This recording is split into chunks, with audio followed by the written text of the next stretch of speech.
ఓం నమో నారాయణాయ. శ్రీ సద్గురు సాయినాథుని వచనామృతములు. సాయి ఇలా చెప్తున్నారు, నాతో స్నేహం చేసే మనసు ఎల్లప్పుడూ ప్రశాంతతతో ఉంటుంది. కోపము, చికాకు, ఆందోళన, అసూయ, ద్వేషము మరియు కోరికలతో విసుగు చెందు మనసున్న వారిని నాతో స్నేహంగా ఉండమని నేను చెప్పను అంటున్నారు సాయి. అనగా కలత చెందక, ఈర్ష్యాద్వేషాలు, విపరీతమైన కోరికలు లేక నిర్మల చిత్తుడవై నాతో స్నేహంగా ఉండుము అని ఇక్కడ సాయి చెప్పుచున్నారు. 18వ సూత్రము, నేను మీకు కనీస సౌకర్యాలను అందిస్తాను. అనగా మీ అవసరాల మేరకు దుస్తులు, ఆశ్రయము నేను అందిస్తాను. ఇంతకంటే ఎక్కువ మీరు కోరుకుంటే మీరు అత్యాశాపరులుగా ఉన్నారని అర్థము. అటువంటి అత్యాశాపరులతో నన్ను నేను దూరం చేసుకుంటాను అన్నారు సాయి. అంటే అటువంటి దురాశాపరుల వద్ద నేను ఉండను అని అర్థం సాయి చెప్పుచున్నారు ఈ విధంగా.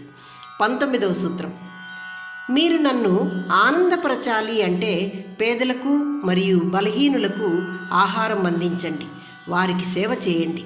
ఇది నాకు అత్యంత సంతోషము లేక ఆనందాన్ని కలిగిస్తుంది అంటున్నారు సాయి. 20వ సూత్రము, నేనెప్పుడూ శాంతియుతంగా ప్రేమతో ఉంటానని అనుకోవద్దు. నేను ఆవేశపూరితంగా మరియు ఉగ్రంగా కూడా ఉండగలను. అవసరమైతే నేను శిక్షించగలను. నిన్ను మార్చడానికి నేను అన్ని మార్గాలను ఉపయోగిస్తాను అంటున్నారు సాయి.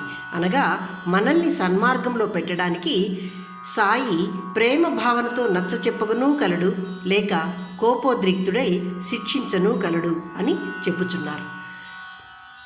సాయి ఈ విధంగా అందరిలోనూ నన్నే చూడు అని చెప్పారు కదా. నేను నీలోనూ ఉన్నాను, నీ చుట్టూ ఉన్న వారిలోనూ ఉన్నాను అని చెప్పారు. అటువంటప్పుడు మన తల్లి, తండ్రి, గురువు, పెద్దవారిలో, చిన్నవారిలో అంతటా ఉన్నారు కదా సాయి.